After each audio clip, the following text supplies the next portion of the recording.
Graças Pai do Senhor a todos. Boa noite. Vocês estão me ouvindo bem? Amém. Vamos começar com uma oração? Amém.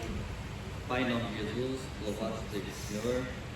É maravilhoso estar diante de Ti, poder Te render louvores, poder Te adorar. Só Tu mereces toda adoração. O Senhor é maravilhoso, o Senhor é grande. E que nessa noite possamos agora ouvir a Tua palavra, Pai. Que o Senhor fale conosco através da EBD, que o Senhor possa estar mostrando o que agrada ao Senhor. Que o Senhor possa estar alcançando nossos corações a fazer uma oração que seja agradável a Ti, uma oração que transforme nossas vidas, uma oração que seja não só um momento, mas uma vida de oração. Que o Senhor possa estar nos conduzindo a esse momento e que possamos ser abençoados pela Tua palavra. Em nome de Jesus que eu oro e te peço. Amém. A gente está estudando sobre oração, o intercessor e a missão de interceder do livro da missionária Durvalina Bezerra. E a gente vai continuar uma terceira parte hoje, que o tema é: a oração gera efeitos na relação com o próximo. Tudo que nós estudamos até aqui são uma sequência de atitudes e efeitos que levam a tornar nossa vida de oração melhor, uma oração que agrade a Deus. A oração é o caminho para a santificação e, consequentemente, para a nossa vida relacional. Recapitulando o que a gente falou nas duas últimas DVDs, o primeiro passo, como vimos, antes de orar precisamos conhecer o Deus a quem oramos, conhecer suas características, seus princípios, seus atributos. E quem conhece verdadeiramente Deus é um adorador. É impossível você ler a Bíblia, conhecer a Deus e não ser um adorador de tão maravilhoso, tão grande, tão santo que Ele é. O segundo passo é perceber a perfeição de Deus. Isso reflete em nós e nós passamos a nos ver como pecadores. Quanto mais você vê Deus perfeito, mais conseguimos ver nossas falhas. Por isso, e justamente por isso, podemos nos quebrantar quando pecamos, confessar e se arrepender de nossos pecados. Quanto mais nos aproximamos de Deus, mais humildes e pequenos nos apercebemos. Número 12, versículo 3 diz que Moisés era um homem muito humilde, mais do que todos os homens que havia sobre a terra. E como a gente vê na história de Moisés, ele tinha encontros diários com Deus, na tenda do encontro. E tinha até que cobrir o seu rosto depois que ele saía da tenda do encontro, pois seu rosto resplandecia de tanta comunhão que ele tinha com Deus, da glória de Deus sobre a sua face. Paulo é outro homem que se mostra extremamente humilde. Em 1 Timóteo 1,15 ele diz que ele é o pior dos pecadores. E na carta aos Coríntios, ele se coloca como o menor dos apóstolos. Ele diz assim: porque eu sou o menor dos apóstolos e nem mesmo sou digno de ser chamado apóstolo, pois persegui a igreja de Deus. Pessoas que se enxergam pequenas e humildes são porque têm uma profunda comunhão com Deus. Pois é impossível você achar que tem algum mérito diante da perfeição de Deus. É impossível você estar diante de Deus e achar que tem algum mérito, você se achar que é alguma coisa. O terceiro passo é que, através da oração, podemos ter a visão de Deus para a nossa vida. Nós falamos na última EBD sobre a vida ministerial, o dom que foi dado, ou os dons que foram dados a cada um, e a visão de Deus para o uso desses dons e poder fazer a soberana vontade de Deus através dos dons que Deus nos deu. mas Deus também quer que cresçamos em conhecimento sobre Ele e em comunhão, pois esse também é a sua soberana vontade. E para a gente começar a ver como a oração se relaciona com a comunhão, com o agir com o próximo, o primeiro ponto o conhecimento de Deus está relacionado com as relações interpessoais, com as relações entre as pessoas. A revelação divina, ou seja, a revelação de Deus, teve seu clímax na vinda de Cristo. Por meio de Cristo, Deus se revelou plenamente aos homens e podemos conhecer ao Pai. Mas ainda é apropriado desejar, como diz o profeta Oséias, e como está escrito na parede da igreja de Suca: conheçamos o Senhor, esforcemos-nos por conhecê-lo.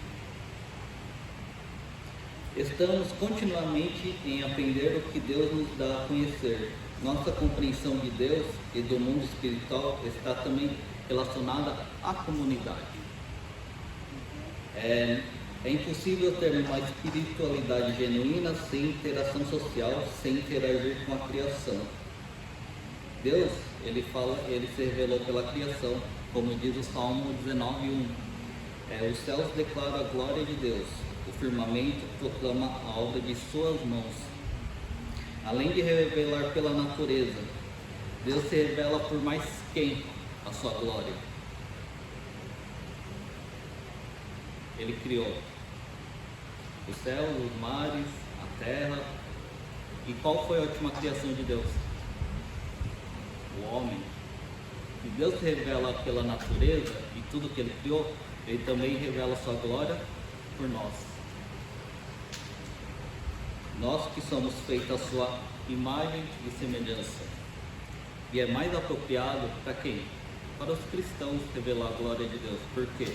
Porque nós estamos debaixo do serviço de Deus. Portanto, somos agentes da revelação de Deus. Mas para quem? A gente revela a glória de Deus para quem? Para outras pessoas, para o mundo, para as pessoas de fora também. Por isso é impossível uma espiritualidade genuína se você fosse uma pessoa solitária. É impossível você ser um ermitão, morar na montanha, sozinho, sem interação com ninguém e ter uma espiritualidade genuína. Porque a criação, o homem foi criado para ser relacional com Deus e com outras pessoas. Vamos abrir em Efésios capítulo 3, versículos 18 e 19.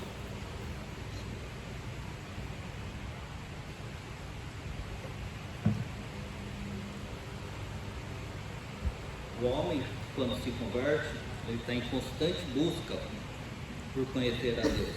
Ele deve ter essa constante busca em conhecer a Deus e o amor de Deus.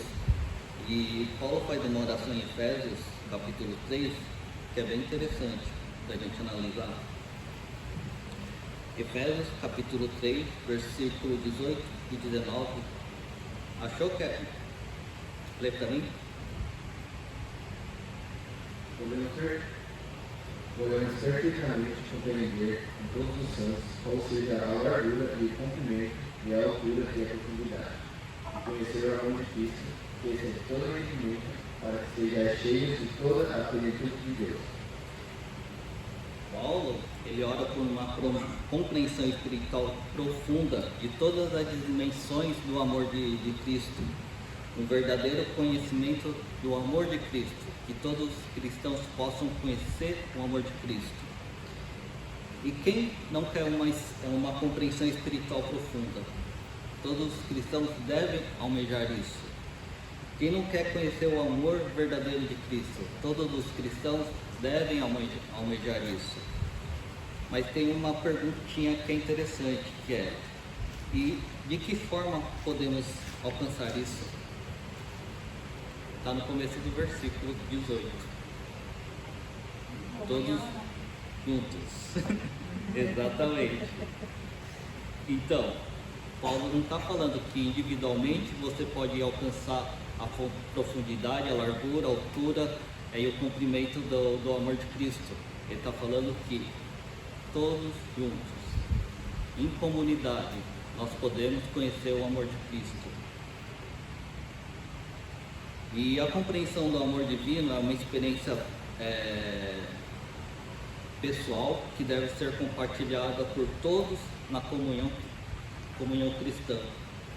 E por meio da comunidade cristã e dos nossos relacionamentos com os não cristãos, podemos revelar o amor divino. E a gente vai ver algumas perguntas que tem as respostas em versículos bíblicos que mostram como a gente pode revelar certos atributos de Deus para a comunidade e também para os não cristãos. Maria, já abre em 1 João também, capítulo 4. A pergunta é a seguinte pergunta: quando provamos que conhecemos a Deus? Alguém tem ideia? Quando provamos que conhecemos a Deus? Maria, lê para mim, João, capítulo 4, versículo 20.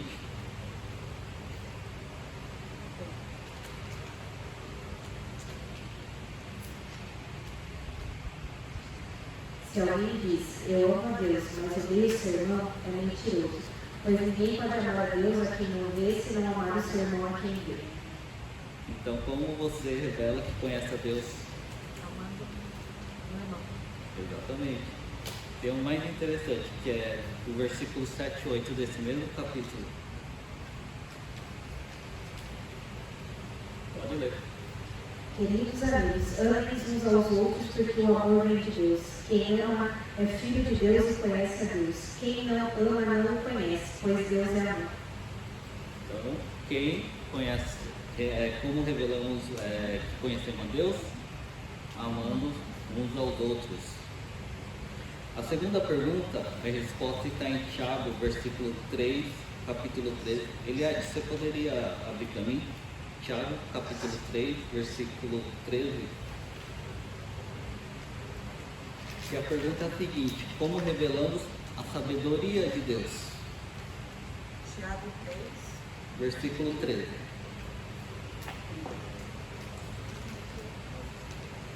Do meio. Tiago 3. Versículo 13.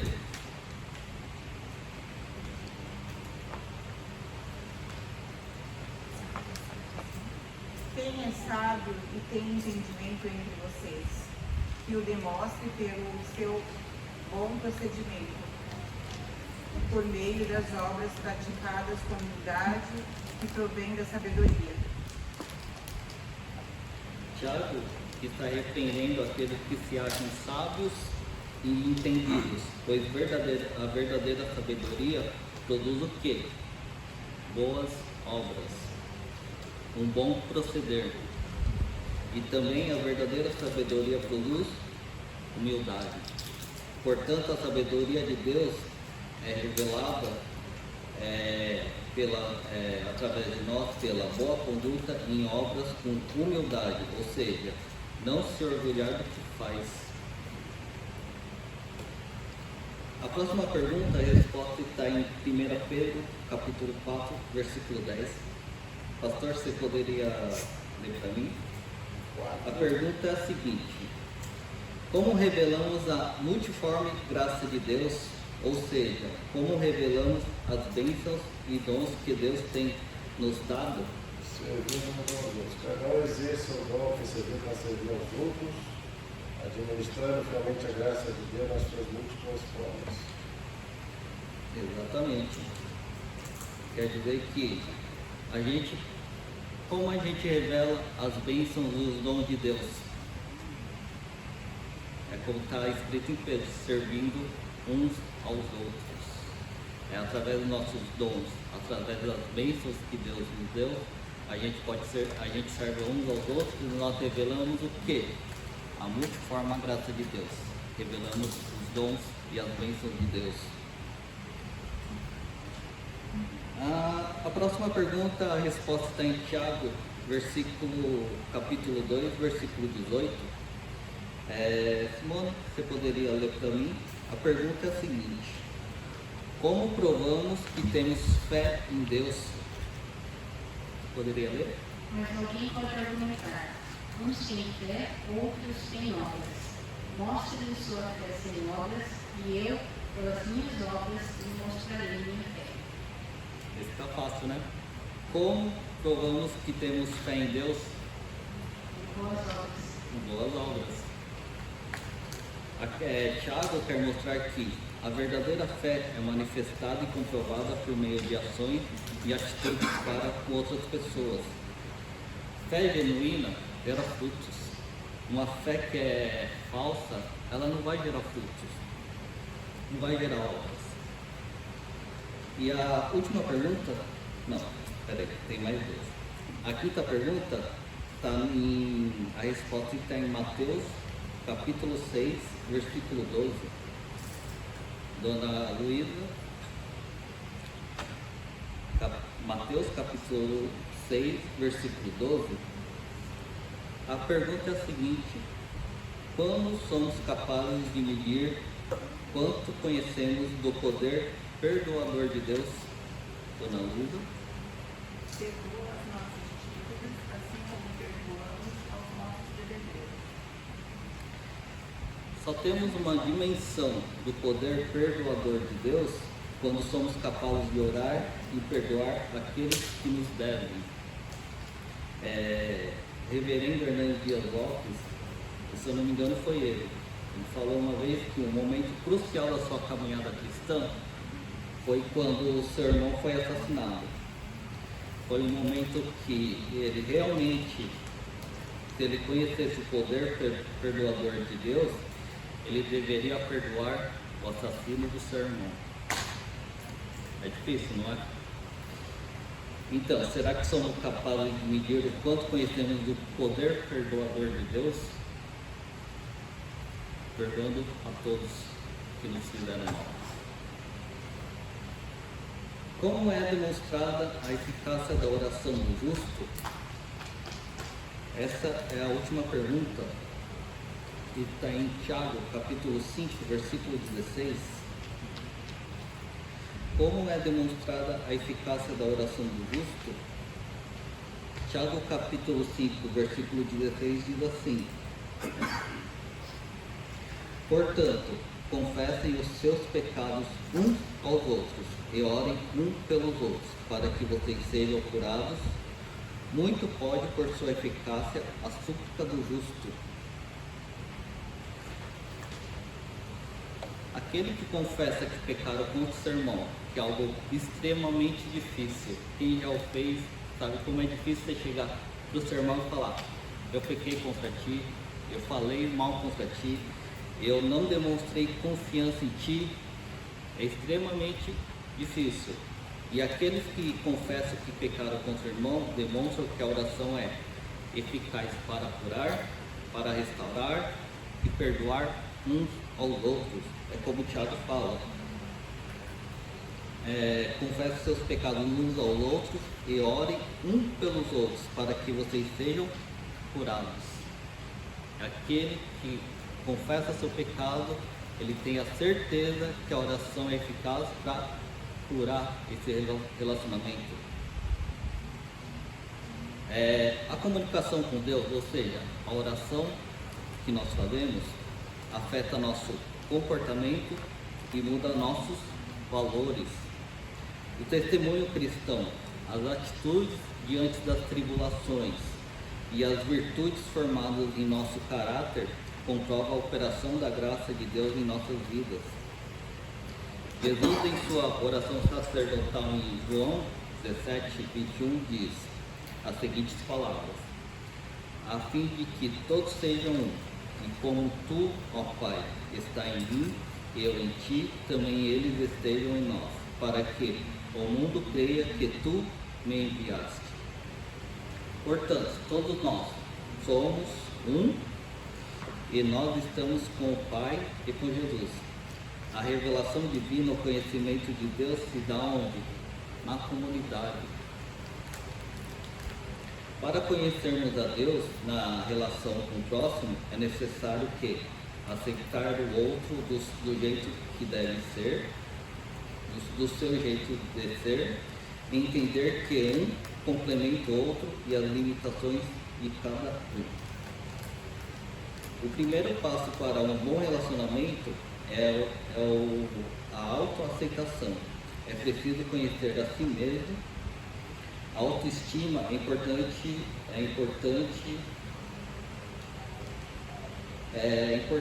O problema é que nem sempre está equilibrada a autoestima. Às vezes a gente tem muita autoestima ou pouca autoestima. Por isso devemos seguir o conselho de Paulo em Romanos 12:3.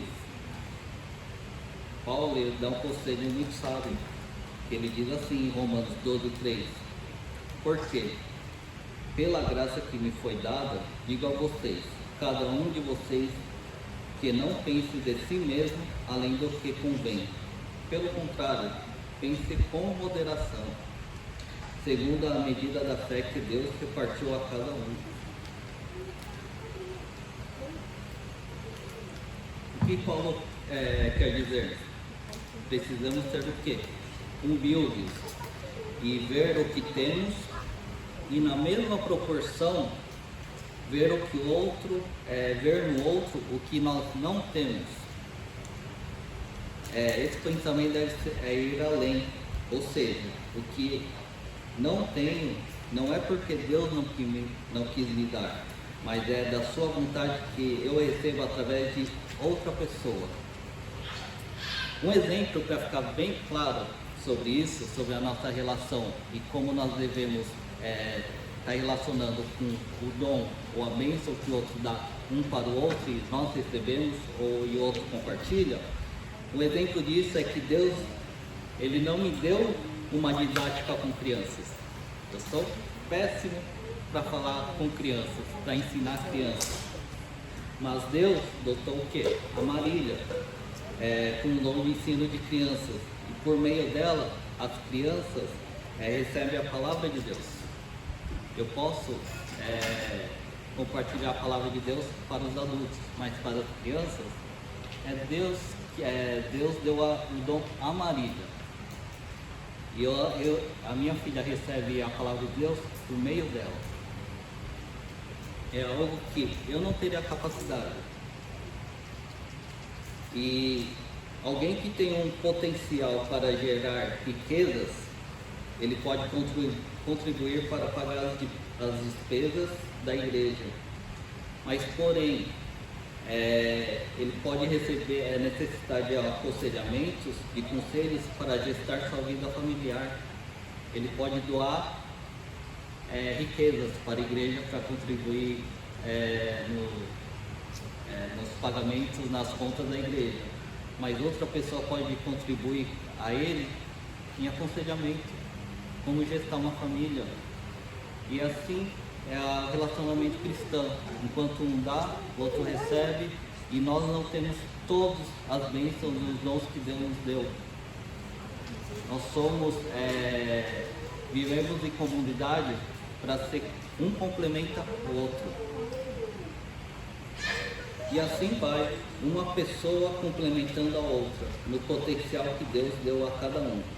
E veremos as várias formas do caráter de Deus. E seremos o que o Paulo afirmou em Romanos 12:5. Somos um só corpo em Cristo e membros um dos outros. Deus está conosco à medida que compartilhamos com aqueles que também trazem em si a imagem e semelhança de Deus. A igreja é isso, é uma unidade expressando o ideal de relacionamentos saudáveis e interdependência entre seus membros. A igreja tem que ser isso, é uma comunidade saudável, uma unidade mostrando o quê? Que um depende do outro. Nós não somos completos.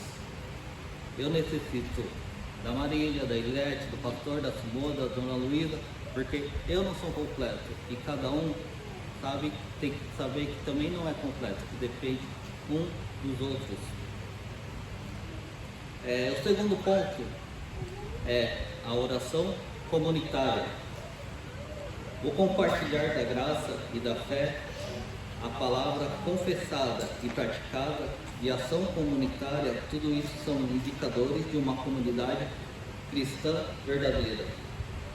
O exercício da oração comunitária traz muitos benefícios. O primeiro benefício confirma a presença de Jesus. Em Mateus 18:20, poderia abrir para mim alguém e ler?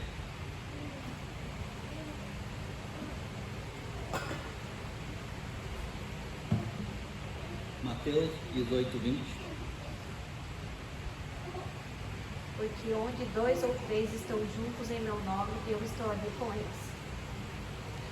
Jesus, ele veio fundar a comunidade dos salvos e a sua presença é garantida porque ele é o cabeça da igreja, que é o seu corpo. Então, onde um ou dois estiverem reunidos, em nome de Jesus, ele estará lá. E é o que a gente faz. A gente se reúne em nome de Jesus para adorar Ele. Ele está aqui, a presença dele está aqui. O segundo benefício revela diferentes graus e formas do amor de Deus. Abre para mim, Kevin, Efésios 3, 18 e 19, que a gente leu no comecinho.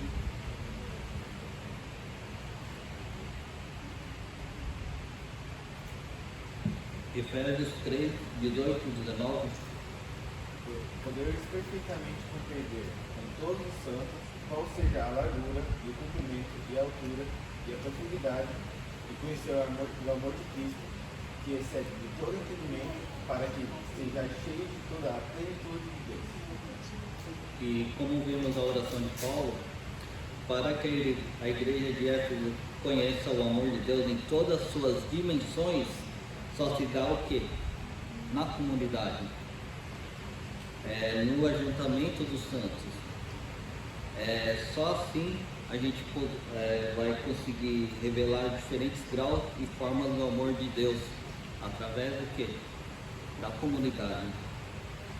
O terceiro benefício encoraja os embates da vida. Abram comigo em Atos, capítulo 4, versículo 32.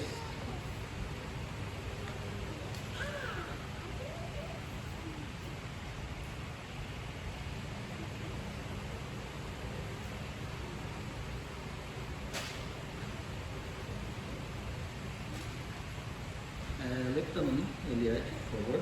Atos 2, Capítulo 4, versículo 32.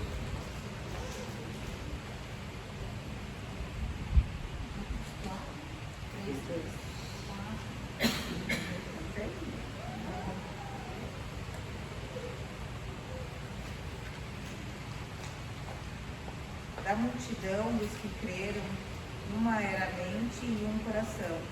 Ninguém considerava unicamente sua coisa alguma que possuísse, mas tudo lhe era comum.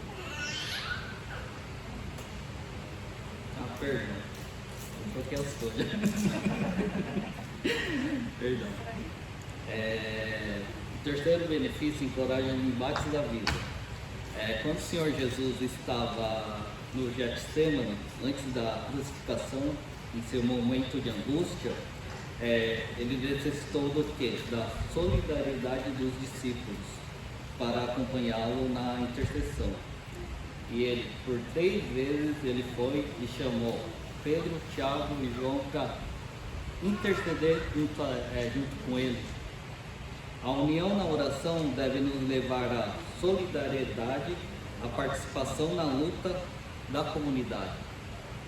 Precisamos de parceiros de oração, de pessoas que se unam a nós no combate espiritual e que estejam dispostas a se unir em oração para que fiquemos firmes até o fim. Nós necessitamos da oração comunitária para quê? Para a gente perseverar até o fim, para a gente lutar contra esse mundo, para a gente poder fortalecer uns aos outros na caminhada cristã.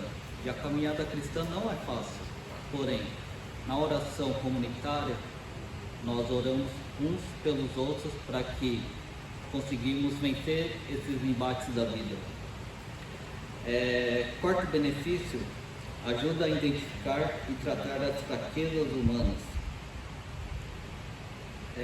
Como a gente leu em Tiago, capítulo 5, versículo 16, que a prática da oração comunitária é uma oportunidade para tratar nossos pecados, crescer com os irmãos, lutar contra o pecado e contra o mal. Em Tiago 5,16, ele diz assim: portanto, confessem os seus pecados uns aos outros e orem uns pelos outros, para que vocês sejam curados. Muito pode, por sua eficácia, a súplica do justo. Fica claro que alguns pecados, sejam físicos, emocionais ou espirituais, eles só podem ser curados quando compartilhados com outras pessoas e quando outras pessoas oram uns pelos outros. É o que o Tiago fala: confesse seus pecados uns para os outros e orai uns pelos outros. Nem todo pecado vai ser curado, nem toda enfermidade vai ser curada, nem todo problema emocional ou espiritual vai ser curado individualmente, na oração individual. A gente precisa se juntar em comunidade para podermos orar uns pelos outros e essas pessoas serem curadas. O quinto benefício fortalece a comunhão e promove a unidade do corpo de Cristo.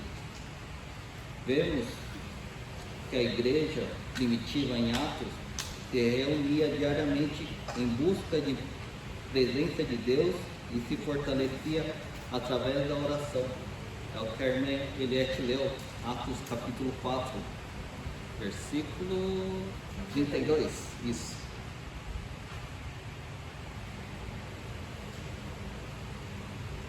Poderia ler de novo para mim, irmã?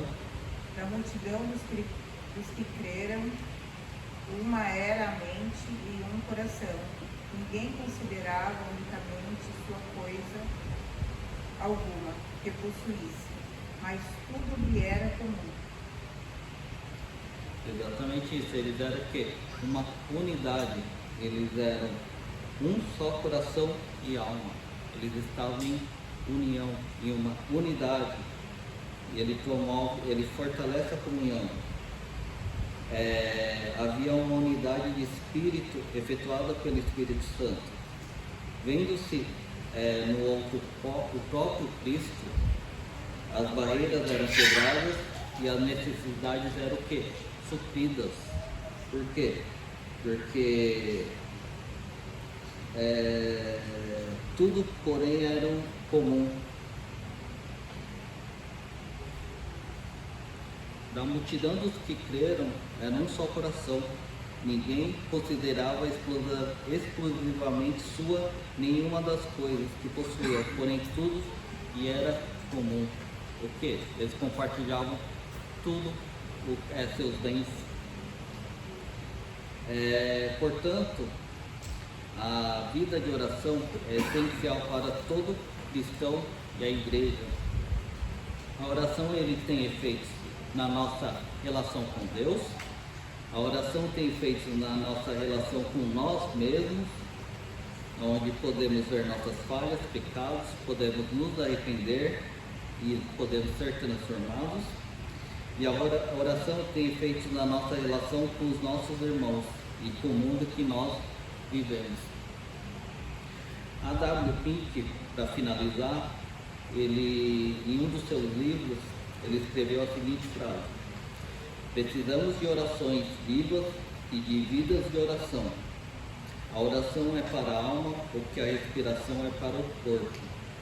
Precisamos de homens dispostos a orar e não a pecar. Que possamos fazer da oração algo essencial e fonte de vida para nossas almas. E estar dispostos e animados a orar em vez de pecar. Amém? Alguma pergunta? Alguma dúvida? Então vamos orar. Pai, em nome de Jesus, louvado seja o Senhor.